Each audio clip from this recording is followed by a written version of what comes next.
Et salut à tous, salut à toutes, j'espère que vous allez bien. On se retrouve aujourd'hui pour une nouvelle analyse. On va parler Bitcoin, on va parler Ethereum, on va aussi faire le point sur le Nasdaq, on va faire le point sur ce qui s'est passé hier les amis.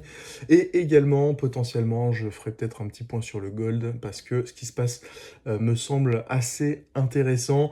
Je vous rappelle les amis, cette semaine c'est une semaine assez chargée puisqu'on va avoir, alors hop, si je me remets dans les lignes, voilà, on va avoir mercredi 29, donc demain, la décision de la Fed, donc de Jérôme Powell, le président de la Fed, la réserve fédérale américaine, qui va décider de cutter les taux d'intérêt, en tout cas qui va donner sa décision. Et j'ai envie de vous dire ce qui va être le plus important, parce qu'en réalité, la décision, elle a déjà été pricée par le marché, ça va plutôt être la tonalité qu'il va donner pendant son discours, sa conférence de presse, donc la demi-heure d'après, quand il va intervenir, il va donner les raisons pour lesquelles il va cutter ou non les taux d'intérêt, et c'est ça qui va faire potentiellement bouger le marché. En fait, je vous explique rapidement, mais si Jérôme Powell a un discours plutôt orienté, voilà, l'inflation est en train de revenir, donc on essaye d'être un peu plus prudent par rapport à l'augmentation des taux d'intérêt, enfin à la, à la diminution des taux d'intérêt, voilà, le marché risque de ne pas vraiment le prendre très très bien.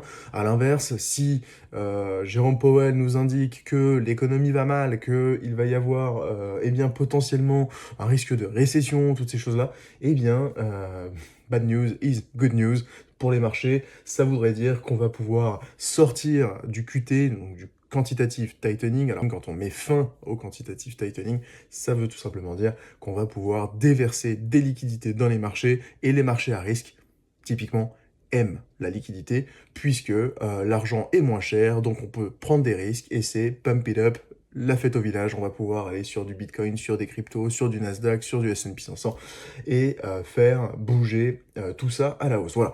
Donc ce qui va être important les amis, ça va être pour la journée de demain, la décision de la Fed sur les taux d'intérêt, mais surtout eh bien, le discours de Jérôme Powell. On va avoir également jeudi 30 octobre, donc le lendemain, le PIB, et également ce vendredi le Core PCE, donc l'indice de l'inflation qui est très très regardé par la Fed. D'ailleurs la prévision a changé, on était à 0,2% hier, on passe à 0,3%, donc ça indique que le marché est en train de pricer une hausse de l'inflation, voilà, assez soutenue, ce qui pourrait faire peur potentiellement au marché par rapport aux décisions de la Fed de cutter les taux d'intérêt. Parce que je le rappelle encore une fois, plus d'inflation, ça veut dire eh bien, un risque que la Fed décide de ne pas cutter les taux d'intérêt comme il le souhaitait à la base, puisque plus on cut les taux d'intérêt, et plus il risque d'y avoir plus d'inflation. D'accord? Donc si l'économie américaine se porte bien et qu'il y a de l'inflation, ça voudrait potentiellement dire que Jérôme Powell risque de ne pas cutter les taux d'intérêt autant que demandé, ou en tout cas pricé par le marché. Il faut bien l'avoir en tête. Voilà, donc c'est exactement ça, les amis, qu'il faut regarder, qu'il faut avoir en tête pour la suite de ce qui va se passer sur le marché. Alors, petit point sur le Nasdaq. Alors, le Nasdaq hier qui nous a offert une journée très très verte.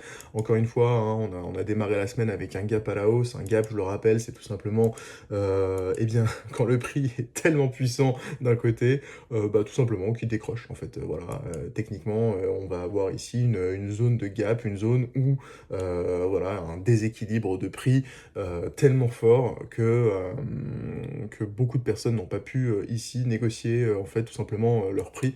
Voilà, le Nasdaq a voulu pousser, il a poussé très fort.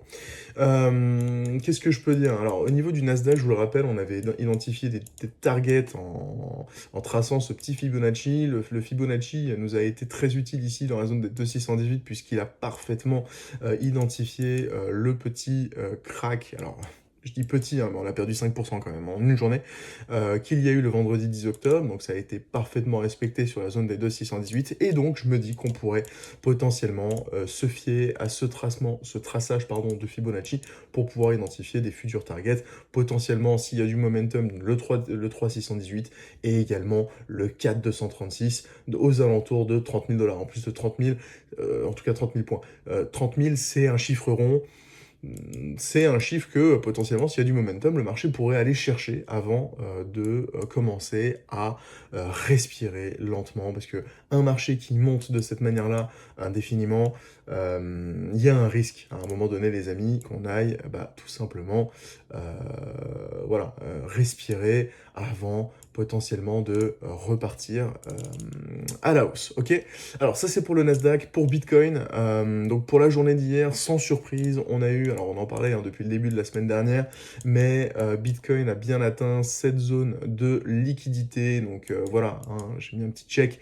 Donc objectif atteint pour Bitcoin, et on a eu une réaction qui ne s'est pas fait attendre, puisque rejet immédiat du prix. Moi, c'était une zone d'intérêt, hein, que je regardais. Voilà, donc on a eu une réaction à la baisse. Maintenant, le prix reste quand même relativement fort. On n'a pas eu un énorme displacement. On en a eu un en H4, on en a eu un en H1, on a eu un breaker, d'accord? Donc là, ici, je vous le montre, mais on a bien eu un pattern donc de M, d'accord? Donc à l'inverse du W, quand on parle de top, on parle de M, ok? Ici, un break of structure avec une fair value gap, un petit sweep dans la fair value gap et une continuation baissière. Bon, là, le prix, il a envie, j'ai l'impression, d'aller, bah, de retracer, en fait, hein, tout simplement. Potentiellement en H4, d'aller revenir, revisiter cette fair value gap avant potentiellement de faire de la continuation baissière. Mais honnêtement, quand je vois ça, là, pour l'instant, je me dis que la baisse est quand même relativement faible. Je m'attendais à quelque chose d'un peu plus violent. Si le marché, là, se dit bah, que le travail n'est pas effectué, bah, potentiellement, on pourra aller chercher cette grosse zone ici de fair value gap qui correspond, je vous le rappelle, à une très très belle zone de liquidation. Ici, donc là, si on va sur le cluster, donc ça, c'est un order book, hein, des whale orders, donc des baleines, donc c'était très très gros ordres qui se positionnent. Ce qui est génial avec la blockchain, c'est que tout est transparent, on peut très bien aller chercher donc ces data on-chain, et c'est assez intéressant de voir la corrélation entre là où les vendeurs se placent et là où les acheteurs se placent, puisque du coup, en fait, c'est des zones de prix que le marché aime aller chercher, d'accord? Donc voilà, autour de 120 000, on a une énorme zone de liquidité à aller chercher. Donc ça correspond en fait à cette... Ops, pardon. Ça correspond tout simplement à cette fair value gap, d'accord? Et le prix pourrait très bien aller chercher cette fair value gap avant de faire de la continuation baissière. Alors, mon biais est toujours bearish. Avec ce qui s'est passé, pour moi, là, on est vraiment en train de s'inverser. Maintenant, je peux me tromper et le marché peut très bien aller défoncer cette fair value gap et faire de nouveaux ATH. Bon, d'accord, il n'y a pas de... pour moi, je suis pas du tout devin, je suis pas Madame Irma, encore une fois. Tout ce que je dis, je le prends avec des pincettes et je ne vous livre que mon observation, mon analyse du marché, d'accord? Donc ici, ce qui est intéressant de regarder, en tout cas court terme, en horaire, c'est le respect ou pas de ces zones de fair value gap. Si on est en train d'exploser ces fair value gap à la hausse, petit bottom, en tout cas petit retest, et on continue, et bien dans ces cas-là, les objectifs, ce seront 117, 120 000 dollars avant potentiellement de faire une réaction baissière et donc un rejet sur ces zones-là, d'accord? Donc là, c'est vraiment ça qu'il va falloir observer, les amis. Voilà, moi je dis pas ici to the moon, etc., mais on est quand même sur une zone où bah, potentiellement le prix peut décider d'aller un peu plus haut et d'aller chasser la liquidité un peu plus haut. Ok, je vous rappelle aussi également qu'on a une belle zone de liquidité ici à aller chercher. J'ai quand même bien l'impression en high time frame que, alors hop, je vais enlever toutes ces choses-là, qu'on a envie, voilà, depuis le gros crack là qu'on a eu vendredi 10 octobre, qu'on a envie d'aller chercher plus bas. Je vous rappelle que on a ici un très bel... Alors hop, ah bah ouais, forcément. Ici, on a un très bel order block Voilà, on a un order block pardon, ici qui s'est formé, un order block bearish il a été cassé, qui a servi de support, qui est en train là aujourd'hui, qui est en train de servir de support. Bon, si le prix décide d'aller chercher la liquidité ici et de repartir, l'order block sera définitivement validé et on pourra très bien se dire que qu'on puisse aller chercher toute cette zone-là, ici, de liquidité. Voilà, on a une très très belle zone de fair value gap. On a une très belle trendline aussi également qui a été respectée depuis plusieurs années. Bon, voilà, si le prix a envie d'aller chercher plus bas, il le fera. D'accord. D'autant que aujourd'hui, on est quand même dans un comment dire, contexte macroéconomique qui reste assez léger, assez complexe plutôt. Voilà, alors pour Bitcoin, c'est terminé. Pour Ethereum, alors Ethereum, ce qui m'invite à penser que pour Bitcoin, on n'a pas encore terminé le boulot, c'est que Ethereum n'est pas allé chercher la liquidité qu'on avait ici. Identifiée, d'accord? Donc sur Ethereum, c'est pareil, je vais vous le mettre, toc, les zones de liquidité à aller chercher, potentiellement, ce sont toc, alors je suis sur le Binance Ethereum, voilà, donc là on a énormément de liquidités à aller chercher, donc je vais me mettre en 1 heure, toc toc toc, voilà, non 1 heure c'est un peu trop, on va rester en 15 minutes, pour qu'on puisse aller regarder, toc, alors, ouais, autour des 4300, 4300, ouais, vous voyez. Voilà, vous voyez ici, là, en fait, la zone d'intérêt pour moi, pour Ethereum, on n'est pas encore allé la chercher, elle se trouve ici. Ici, là, il y a des très très gros clusters de liquidité entre 4250, 4300.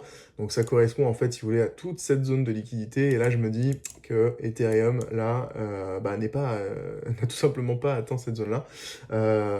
Pour autant, on est parti déloger quand même les vendeurs qui se trouvent ici, d'accord? Donc là, on peut très bien faire un petit check. Enfin, par contre, on n'est pas allé chercher, voilà, comme Bitcoin, ici, cette zone d'intérêt, d'accord? Qui correspond en fait au retracement qu'on avait eu le lundi dernier, hein, suite au gros crack hein, qu'on a eu le vendredi 10 octobre. D'accord. Donc si Ethereum le souhaite, il peut très bien reprendre cette liquidité avant potentiellement de faire de la continuation baissière, ou bien comme Bitcoin, aller chercher potentiellement un peu plus haut. Là ici on a aussi des ordres qui n'ont pas été tout simplement liquidés. D'accord. Voilà, et tout comme Bitcoin, moi, mon biais sur Ethereum reste assez, en tout cas court terme, bearish, ok? On peut très bien aller chercher voilà, cette zone de liquidité avant potentiellement de trouver un bottom et de repartir vers de nouveaux sommets. Alors, peut-être avant de vous quitter, juste un petit point sur les inflows. Voilà, comme je vous le disais hier, on a eu des journées assez vertes, bon, assez vertes flat, hein, Bitcoin, 150 millions de dollars d'inflows sur les ETF et également sur Ethereum, 133 millions de dollars, à mon avis, portés par ce qui se passe aujourd'hui autour du Nasdaq, le Nasdaq qui pousse, donc forcément, potentiellement des institutionnels qui recommencent à se placer progressivement sur eh bien, les crypto-monnaies. Voilà, cette fois, c'est tout pour aujourd'hui, les amis. J'espère que cette vidéo vous aura plu. N'hésitez pas à me laisser un petit commentaire, un pouce bleu. Voilà, ça m'aide, moi, énormément à savoir un peu où est-ce que j'en suis par rapport au contenu que je vous propose. Et puis, ça aide également au référencement de cette chaîne qui, je l'espère, va pouvoir eh bien, attirer de plus en plus de monde pour ces analyses, qu'on puisse se retrouver voilà, tous ensemble à essayer voilà, dans les commentaires de débattre sur ce qui va se passer, pas se passer, etc. Voilà, je vous souhaite à tous une très très belle journée, prenez bien soin de vous et puis je vous dis à demain.